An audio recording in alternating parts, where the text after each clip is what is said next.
नमस्कार, मैं doctor RP Sonkar, associate professor मनोविज्ञान विभाग, वसंत कन्या महाविद्यालय, काशी हिंदू विश्वविद्यालय। एक बार फिर आप सभी सम्मानित अभिभावकों एवं प्रिय विद्यार्थियों का हार्दिक स्वागत एवं अभिनंदन करता हूं।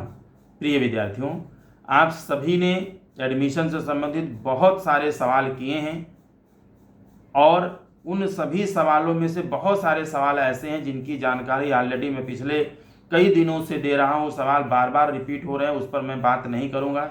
यदि आपको उन सवालों की सटीक जानकारी चाहिए तो आप मेरे पिछले वीडियोस को आप देख सकते हैं, सुन सकते हैं, आपको विस्तृत रूप से जानकारी मिल जाएगी। मैं आज महत्वपूर्ण रूप से 5 ऐसे विशेष सवालों को लिया हूं जिस पर जानकारी देना बहुत अनिवार्य है, ज़रूरी है, क्योंकि ज़्यादातर विद्यार्थियों ने पूछा है। पहला ही सवाल लेते हैं जो बहुत ही महत्वपूर्ण है और सवाल आया है आलोक यादव जी की तरफ से। आलोक यादव जी, आप जानना चाहते हैं कि सोशल साइंस का स्टूडेंट भी क्या सब्जेक्ट कॉम्बिनेशन में साइंस का सब्जेक्ट ले सकता है, या इसको थोड़ा और आप ऐड कर लीजिए क्या सोशल साइंस का स्टूडेंट साइंस का या आर्ट्स का या और किसी डिसिप्लिन का सब्जेक्ट ले सकता है, या आर्ट्स का बच्चा सोशल का ले सकता है या किसी और डिसिप्लिन का सब्जेक्ट ले सकता है। तो निश्चित रूप से मैं आपको बता दूं कि जो आपका ऑनर्स है और जो आपका सब्जेक्ट कॉम्बिनेशन है, यह मल्टी डिसिप्लिनरी आप सब्जेक्ट नहीं ले सकते, यानी इंटरडिसिप्लिनरी सब्जेक्ट आपको यह ऑनर्स और कॉम्बिनेशन यानी सब्जेक्ट कॉम्बिनेशन या सब्सिडरी में नहीं मिलेगा। बात को समझिए। जैसे मान लीजिए अगर आपका एडमिशन सोशल साइंस में हुआ है तो सोशल साइंस में जो 6 अलग अलग सब्जेक्ट हैं उन 6 सब्जेक्ट में ही कोई ना कोई एक ऑनर्स मिला होगा और बचे हुए 5 सब्जेक्ट में ही आपको सब्जेक्ट कॉम्बिनेशन मिलेगा, यानी सब्सिडरी आपको डिसाइड करना होगा, उसी में से मिलेगा। इन ऑनर्स और सब्सिडरी में कोई भी परिवर्तन नहीं होगा, यानी इसमें आप इंटरडिसिप्लिनरी सब्जेक्ट नहीं ले सकते हैं। हाँ, यह बात अलग है कि आपको लैंग्वेज और एंसिलरी की जगह जो पहले चला करता था उसमें परिवर्तन किया गया है इस बार, और यहाँ पर इनके जगह पर आप इंटरडिसिप्लिनरी सब्जेक्ट ले सकते हैं।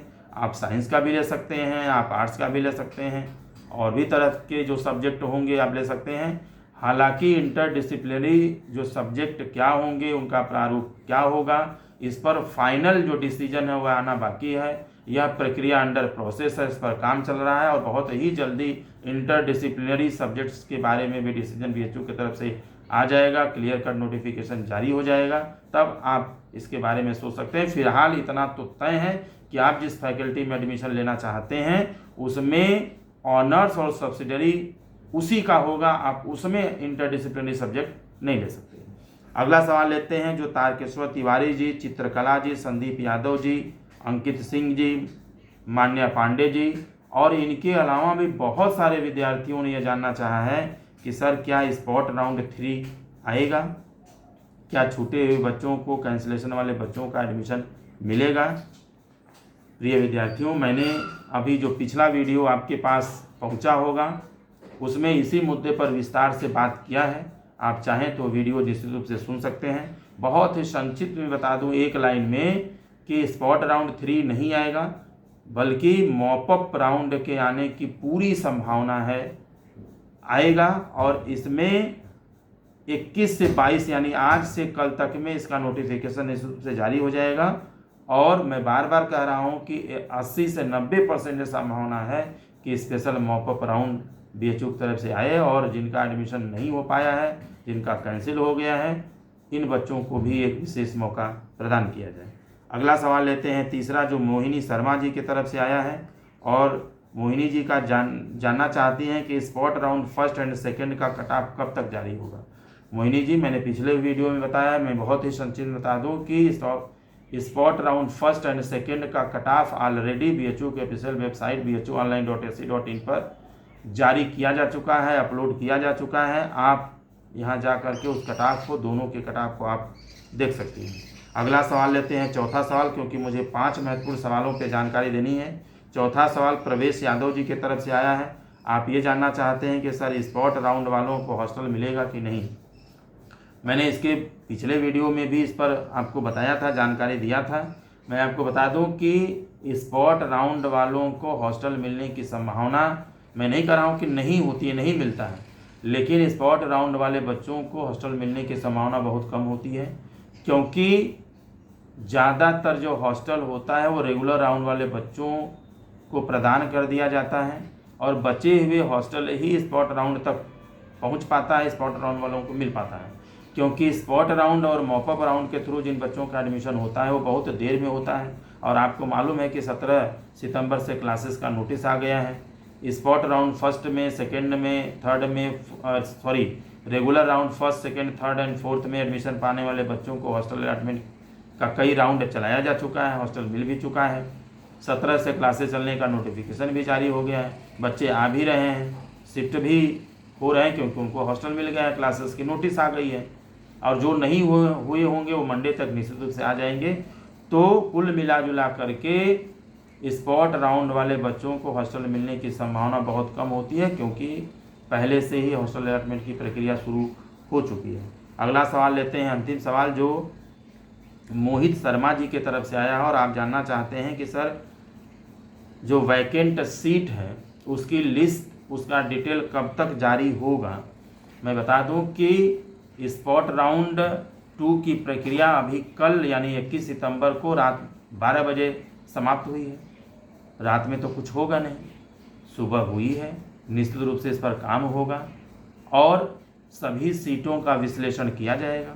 जितने पर फीस जमा हुई होगी उन सीटों को टोटल सीट से माइनस किया जाएगा, जो सीटें बच जाएंगी वो वैकेंट सीट होगी, और वैकेंट सीट का जो डिटेल है यह आज देर रात तक या कल तक निश्चित रूप से जारी कर दिया जाएगा।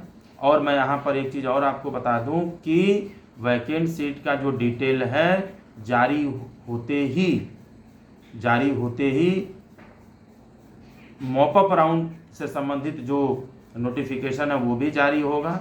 और मैं बार बार याद दिला रहा हूँ कि इस स्पेशल मॉपअप राउंड का रजिस्ट्रेशन शुरू होने से पहले एक 24 घंटे का आपको एडमिशन कैंसिलेशन का भी ऑफ़र दिया जाएगा, जिससे आप एडमिशन कैंसिल करा करके, अगर आप चाहते हैं तो, अगर आप पसंद नहीं करते अपने सब्जेक्ट ऑनर्स वगैरह को, तो आप करा करके भी आप किस्मत आजमा सकते हैं, स्पेशल मॉपअप राउंड में आ सकते हैं। लेकिन जो आपका सवाल था कि वैकेंट सीट का डिटेल कब आएगा, तो निश्चित रूप से आज और कल तक वैकेंट सीट के आने की संभावना है। आप BHU के ऑफिशियल वेबसाइट bhuonline.ac.in पर भी जा सकते हैं, देख सकते हैं। प्रिय विद्यार्थियों, ये कुछ महत्वपूर्ण सवाल जिस पर मुझे जानकारी देना बहुत ज़रूरी था, बहुत महत्वपूर्ण था।